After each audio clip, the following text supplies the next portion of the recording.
Hello everyone. तो आज मैं आपको बायोमेडिकल का जो गेट का जो पोर्शंस है मैं आपको बता देता हूँ कि आपको किस तरह से प्रिपेयर करना है। तो मैं आपको फ्लो बता देता हूँ कि कौन सा डायरेक्शन जो है वो काफ़ी अच्छा रहेगा आपके लिए, और आप उसी डायरेक्शन को अगर फॉलो करेंगे तो आपके मार्क्स जो है गेट के अंदर बहुत ही अच्छा स्कोर आप कर सकते हैं। जो बहुत इम्पॉर्टेंट पॉइंट है गेट को पेपर में अपीयर करने के लिए, आपको गेट के पोर्शंस को बहुत ध्यान से समझना होगा। जो बायोमेडिकल सब्जेक्ट है, जो भी इसके अंदर सब्जेक्ट्स हैं, फर्दर सब्जेक्ट्स हैं, वो एक्चुअली काफ़ी ब्रॉड हैं, काफ़ी वास्ट हैं। अब ब्रॉड सब्जेक्ट और वास्ट सब्जेक्ट को पढ़ना तो अच्छा है, हमें भी इंटरेस्ट है, आपको भी पढ़ना इंटरेस्ट है, लेकिन हमारा अभी के लिए स्ट्रैटेजी ये नहीं है कि नॉलेज सब्जेक्ट को कितना होना चाहिए। अभी हमारा स्ट्रेटेजी ये है कि हमें गेट में मार्क्स चाहिए, क्योंकि हमारा पोर्शन सिर्फ फोकस गेट पे होना चाहिए। तो ये मैं वीडियो इसीलिए बना रहा हूँ ताकि मैं आपको बता सकूँ कि कौन सी स्ट्रैटेजी आपके लिए अच्छी रहेगी। मैंने बहुत अच्छे से एनालिसिस किया है सब्जेक्ट्स का, आज मैं देख रहा था यही, तो मैं आपको बता देता हूँ कि इम्पोर्टेंट सब्जेक्ट्स कौन से हैं। अब मैं आपको इम्पोर्टेंट सब्जेक्ट्स बोल करके ऐसे नहीं छोड़ दूंगा कि हाँ ये इम्पोर्टेंट सब्जेक्ट है। मैं आपको बता देता हूँ, मैं आपको पहले ये स्लाइड्स कवर कर देता हूँ, जो मैंने 5 टॉपिक मेंशन किए हैं इसमें, कि इम्पोर्टेंट सब्जेक्ट्स कौन से हैं, इजी सब्जेक्ट्स कौन से हैं, स्कोरिंग एंड इजी सब्जेक्ट्स कौन से हैं, सब्जेक्ट को क्या प्रायोरिटी दें, कौन सा सब्जेक्ट पहले स्टार्ट करना चाहिए, और लेस वेटेज सब्जेक्ट कौन कौन से हैं। देखिए, सबसे पहले आप ये देखिए कि इम्पोर्टेंट सब्जेक्ट्स जो हमारे यहाँ पे हैं वो हैं बायो इंस्ट्रूमेंटेशन, बायो मैकेनिक्स और इंजीनियरिंग मैथमेटिक्स है। बायो इंस्ट्रूमेंटेशन एक ऐसा सब्जेक्ट है जो एक्चुअली इजी है, इंटरेस्टिंग है और स्कोरिंग भी है। पर ये सब्जेक्ट जो है वो बायो इंस्ट्रूमेंटेशन जो है वो एक इम्पॉर्टेंट सब्जेक्ट की कैटेगरी में आता है। देखिए, ये जो सब्जेक्ट इम्पॉर्टेंट होता है उसका मतलब ये नहीं है कि वो सब्जेक्ट इजी है या फिर डिफिकल्ट है। आप ध्यान से समझिए मैं क्या कह रहा हूँ। इसका मतलब ये नहीं है कि इजी है या डिफिकल्ट है। इसका मतलब यह है ये इम्पॉर्टेंट सब्जेक्ट है। इन तीनों सब्जेक्ट में से जब भी आप कोई सब्जेक्ट को चला रहे हैं, सपोज करिए, मैं आपको भी बताऊंगा कि और कौन से सब्जेक्ट्स आप पढ़ सकते हैं, लेकिन आपको इन तीनों सब्जेक्ट्स को आज स्टार्ट करना है, और आपको अगले 4 मंथ्स तक इन तीनों सब्जेक्ट में से कोई भी एक सब्जेक्ट आज से स्टार्ट कर दीजिए, क्योंकि ये वो सब्जेक्ट हैं जो आपको वेटेज देंगे और जिनको टाइम देना अच्छा जरूरी है। आप ये मत सोचिए ये मुश्किल है, डिफिकल्ट है, ये इंपॉर्टेंट सब्जेक्ट्स हैं, इसको हम निग्लेक्ट नहीं कर सकते।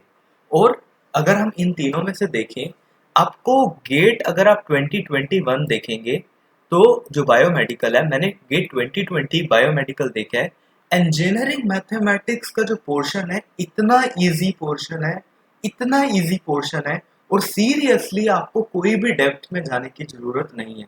पर मैं अपने इस वीडियो लेक्चर्स में जो मैं पोस्ट करूंगा, मैं आपको एक एक चीज बताऊंगा, एक एक चीज स्क्रैच से लेकर के, स्क्रैच फ्रॉम बेसिक से लेकर के पूरे हाई लेवल तक बताऊंगा। और मैं उसके साथ साथ ये भी चाहता हूँ कि आपके एफर्ट्स गलत ना जाएं। आपको ये समझना होगा ये गेट है, हमें नॉलेज अपना टेस्ट नहीं करना है, हमें ये समझना है कि गेट को किस तरह से अपीयर किया जाए। तो ये चीज बहुत ही इंपॉर्टेंट है जब भी हम बात करेंगे इंजीनियरिंग मैथमेटिक्स की।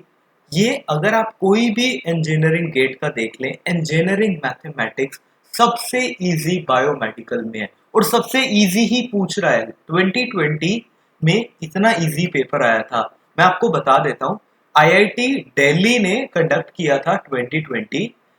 आईआईटी अगर दिल्ली इतना इजी कंडक्ट कर रही है तो उसको हायर अथॉरिटी से ये पता लगा गया होगा कि बायोमेडिकल का जो मैथ का पोर्शन है वो इजी होना चाहिए, इसीलिए उन्होंने मैथ का जो पोर्शन है काफी इजी रखा है, और ये चीज दूसरे पे भी एप्लीकेबल होती है। तो मैं क्या सजेस्ट करता हूँ आपको अभी के लिए, अब बायो इंस्ट्रूमेंटेशन पे या फिर इंजीनियरिंग मैथमेटिक्स पे आज से लेकर नेक्स्ट 2 मंथ्स तक फोकस कर सकते हैं।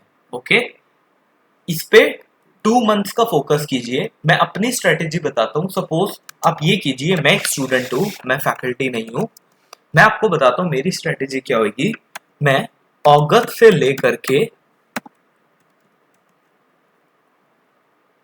अक्टूबर तक ये करूंगा बायो इंस्ट्रूमेंटेशन। इसका मतलब ये नहीं है मैं दूसरे सब्जेक्ट्स नहीं करूंगा।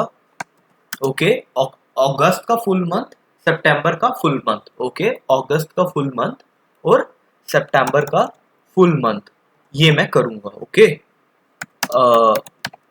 Sorry for this. ओके, सितंबर का मैं पूरा मंथ करूंगा। फिर उसके बाद अक्टूबर और नवंबर मैं, अगर मैं करता तो बायोमैकेनिक्स करता, और दिसंबर और जनवरी में इंजीनियरिंग मैथमेटिक्स। आप कोई भी ले लें, आपको ये लेना है ये ले लें। आपको फर्स्ट इंजीनियरिंग मैथमेटिक्स स्टार्ट करना है, आप इंजीनियरिंग मैथमेटिक्स स्टार्ट कर लीजिए। बायोमैकेनिक्स मैं करना है, और मैं आपको सजेस्ट करूंगा कि आप बायोमैकेनिक्स स्टार्ट कीजिए। बायोमैकेनिक्स एक्चुअली एक इतना इजी है, बट क्या हो जाता है प्रॉब्लम बायोमैकेनिक्स के साथ क्या आ जाता है, ये एक थ्योरेटिकल सब्जेक्ट है। अब थ्योरेटिकल सब्जेक्ट में ना अगर आपके कॉन्सेप्ट्स क्लियर नहीं है, you will be in trouble, it will be very problematic for you. तो मैं चाहता हूं कि आप बायो इंस्ट्रूमेंटेशन या फिर इंजीनियरिंग मैथमेटिक्स को कर लें 2 मंथ में। आज से ही शुरू कर लें, टाइम वेस्ट मत कीजिए। बायोमेडिकल बहुत इजी है, बहुत स्कोरिंग है। लास्ट टाइम स्कोर इतना कम इसलिए आ गया क्योंकि किसी ने पोर्शन और स्ट्रैटेजी की तरफ बिल्कुल ध्यान नहीं दिया, अदरवाइज पोर्शन बहुत इजी थे। ओके, तो ये मेरा एक सजेशन था, आप इसको देख सकते हैं। ओके, मैं इसको ऐसे ही मैं इरेज नहीं कर रहा, आप देख सकते हैं। ओके, नेक्स्ट सब्जेक्ट है, नेक्स्ट सब्जेक्ट का जो कैटेगरी है वो है इजी सब्जेक्ट्स। तो मैं आपको बताता हूँ कि इजी सब्जेक्ट्स कैसे करने हैं। आप देखिए, इजी सब्जेक्ट्स क्या है, डिजिटल इलेक्ट्रॉनिक्स। सबसे पहले ये देखिए, इजी सब्जेक्ट्स में क्यों बोल रहा हूँ, इजी सब्जेक्ट्स में ये बोल रहा हूँ, आप टॉपिक को स्टार्ट कीजिए। सपोज करिए डिजिटल इलेक्ट्रॉनिक्स में बुलियन अलजेब्रा है, अब बुलियन अलजेब्रा को अच्छे से टॉपिक कर लीजिए कवर। उसके अंदर जो कॉम्बिनेशनल सर्किट्स है आप उसको अच्छे से कर लीजिए। एनीवेज मैं आपको जस्ट एग्जांपल दे रहा हूँ, पूरा का पूरा कोर्स आपको मैंने किया है, तो मैं आपको प्रॉमिस किया है, तो मैं आपका पूरा का पूरा कोर्स करवा के ही रखूंगा। ये मेरा प्रॉमिस है आपसे। मैं चाहता हूँ कि आप अच्छा स्कोर करें। डिजिटल इलेक्ट्रॉनिक्स में मैं आपको एग्जांपल बता रहा था बुलियन अलजेब्रा का। अब बुलियन अलजेब्रा है, आप उसको अच्छे से प्रिपेयर कर लीजिए, कॉम्बिनेशनल सर्किट को कर लीजिए। अगर आप उसको कर लेते हैं वो डेफिनेटली क्वेश्चन आएगा ही आएगा। बायोमेडिकल एक ऐसा सब्जेक्ट है जो कि आपके इलेक्ट्रॉनिक्स को जज एक्चुअली में नहीं करना चाहता, क्योंकि बायोमेडिकल के साथ लगता है इंजीनियरिंग, तो ये आ जाता है डिजिटल इलेक्ट्रॉनिक्स। वो आपके हाई लेवल को जज नहीं करना चाहता, जो भी एक्सपर्ट है वो आपके हाई लेवल को जज नहीं करना चाहता। अगर गेट का पेपर इन केस मैं बनाऊंगा, मैं किसी को ये नहीं जज करना चाहता कि कोई डिजिटल इलेक्ट्रॉनिक्स में कौन अच्छा है, मैं तो बिल्कुल भी नहीं जज करूंगा। मैं ये चेक करूंगा कि हाँ उसका बेसिक्स अच्छा होना चाहिए, क्योंकि वो एक पार्ट, सिलेबस का पार्ट है। ओके, आगे देखते हैं बायोमैकेनिक्स। जो मैंने कहा बायोमैकेनिक्स एक उस कैटेगरी में आता है जो कि इम्पोर्टेंट सब्जेक्ट भी है, उसके साथ साथ इजी सब्जेक्ट्स की कैटेगरी में भी आता है। आप ये देख सकते हैं बायोमैकेनिक्स आपकी चॉइस है। और डिजिटल इलेक्ट्रॉनिक्स को ज़्यादा टाइम वेस्ट नहीं करना है, 20 डेज के अंदर अपना फिनिश कीजिए और इसको खत्म कीजिए। ओके, मेडिकल इमेजिंग सिस्टम को 20 डेज के अंदर अंदर खत्म कीजिए। ओके, इंजीनियरिंग मैथमेटिक्स, एक्चुअली में इंजीनियरिंग मैथमेटिक्स एक इजी सब्जेक्ट नहीं है। मैंने इसमें क्यों डाल दिया, यू कैन आस्क मी। मैंने इसको इसलिए डाल दिया यहाँ पे क्योंकि इंजीनियरिंग मैथमेटिक्स जो बायोमेडिकल का जो पोर्शन दे रखा है वो उसके लिए बहुत इजी है। आइगन वेक्टर्स पढ़ लीजिए, लीनियर अलजेब्रा अच्छे से कर लिए, you can score like anything. Look at the question, did you see the quality of question, it was too easy.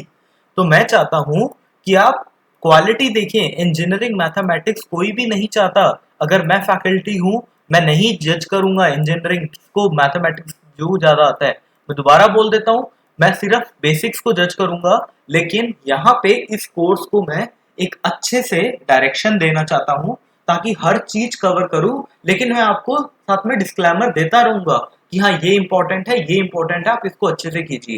Aptitude training, what else can be easy than that. Aptitude training बहुत easy है, seriously बहुत easy है। आप, मैं इसकी guidance आपको दे सकता हूं, और आपको एक सजेस्ट करता हूं, अगर आप किसी भी वेबसाइट पे जा करके एवरीडे 10 क्वेश्चंस को करते हैं एमसीक्यूज, आप बहुत अच्छा कर सकते हैं एप्टीट्यूड ट्रेनिंग में। ये दोनों पोर्शन ही 30 मार्क्स को देते हैं। ओके, तो मैंने आपको क्या बताया, फर्स्ट 2 मंथ्स में आपको किसी एक सब्जेक्ट को लेना है। ओके, अगर मैं आज स्टार्ट कर रहा हूँ, सपोज करिए अगस्त को स्टार्ट कर रहा हूँ, अगस्त सितंबर में मैं बायोमैकेनिक्स करूंगा या फिर बायो इंस्ट्रूमेंटेशन करूंगा, उसके साथ साथ मैं डिजिटल इलेक्ट्रॉनिक्स करूंगा, उसके साथ साथ एप्टीट्यूड ट्रेनिंग आपको डेली 10 क्वेश्चंस करना ही करना है, whatever is the reason. आप ये डेली 10 क्वेश्चन कर लीजिए, हार्डली टेक्स 20 मिनट्स। प्लीज आप एप्टीट्यूड ट्रेनिंग को डेली कर लीजिए, ये आप 10 क्वेश्चन कर लीजिए, हार्डली 20 मिनट्स लगेगा आपको। ओके, ये मैंडेटरी कर लीजिए और इसके अंदर 15 मार्क्स लाना बहुत ईजी है। ओके, इसके अंदर 15 मार्क्स लाना बहुत ईजी है। इंजीनियरिंग मैथमेटिक्स ये वाला हम ऑलरेडी मैं मेंशन कर चुका हूँ, ये भी मेंशन कर चुका हूँ। अब उसके साथ साथ ये आपका साथ साथ चल रहा है, आप मेडिकल इमेजिंग सिस्टम चला लीजिए या तो डिजिटल इलेक्ट्रॉनिक साथ साथ चला लीजिए। ओके, तो अगर मैं स्टूडेंट हूँ तो मैं पहले बायो इंस्ट्रूमेंटेशन लूंगा, उसके साथ साथ मैं डिजिटल इलेक्ट्रॉनिक्स को 20 डेज के तक चलाऊंगा, और जैसे ही मेरा डिजिटल इलेक्ट्रॉनिक्स खत्म हो जाएगा मैं मेडिकल इमेजिंग सिस्टम पे आ जाऊंगा। थर्ड कैटेगरी देखते हैं, scoring and easy subject. Scoring and easy subject, scoring and easy subject, signals and system biomedical engineering students के लिए इजी नहीं होता है, बट मैं फिर भी क्यों डाल रहा हूँ इजी सब्जेक्ट्स में, क्योंकि बायोमेडिकल का अगर आप पोर्शन देखेंगे वो जज नहीं करना चाहता। मैं फिर से बोल देता हूँ, सिग्नल्स एंड सिस्टम में वो आपको जज नहीं करना चाहता है। बहुत ही इजी क्वेश्चंस पूछे गए थे, मैंने उसके अच्छे से एनालिसिस किया है। अगर कोई क्वेश्चंस ऐसा आ जाए, आईआईटी दिल्ली तक आपसे क्वेश्चंस का लेवल इतना कम रख रहा है, तो आप चिंता मत कीजिए, आईआईटी मुंबई आपसे परेशानी में आपको नहीं डालेगा। सीरियसली आपको अच्छा स्ट्रेटेजी बनाना है, आपको फॉर्मूला पे ध्यान देना है सिग्नल्स एंड सिस्टम में। ओके, तो आप फर्स्ट 20 डेज मैंने आपको बताया यहाँ पे, 1 सेकेंड, 20 डेज ये खत्म कर लिया, फिर 20 डेज ये कर लिया, आप सीधा आ सकते हैं सिग्नल्स एंड सिस्टम। और मैं क्या सजेस्ट करूंगा, आप इसके सारे के सारे फॉर्मूला सिग्नल्स एंड सिस्टम के अपनी नोटबुक पे नोट कर लीजिए, डेली रिवाइज कीजिए 10-10 minutes. Seriously it is too easy, बहुत इजी हो जाएगा। ह्यूमन एनाटॉमी एक ऐसा टॉपिक है जो आप क्लास 12 के स्टैंडर्ड से भी पढ़ सकते हैं, फिजियोलॉजी भी है, वो भी आप देख सकते हैं। ओके, वीडियो काफ़ी एक्सटेंड हो गया है, मैं अभी इसको क्लोज कर देता हूँ। ये कवर करके मैं क्लोज कर रहा हूँ। ओके, बायो मटेरियल एक लेस वेटेज है, अभी मैं आपको क्या सजेस्ट करूंगा, बायो मटेरियल को टच ना करें। सिग्नल्स एंड सिस्टम मैंने आपको जो बोला है ये भी लेस वेटेज का है, लेकिन इसमें डायरेक्ट क्वेश्चन आते हैं, तो डायरेक्ट क्वेश्चन वाले सब्जेक्ट को करना वर्थ होता है बहुत ज़्यादा। सिमिलरली एनालॉग इलेक्ट्रॉनिक्स में जो आपका जो नेटवर्क थियरी है, उसमें वो डायरेक्टली अगर किरचॉफ ये सारे के सारे जो नेटवर्क थ्योरम्स है अगर आपसे वो पूछ रहा है तो आपको जाना चाहिए। तो मैं अभी मैं आपको एक फाइनल वर्ड्स बोल रहा हूँ।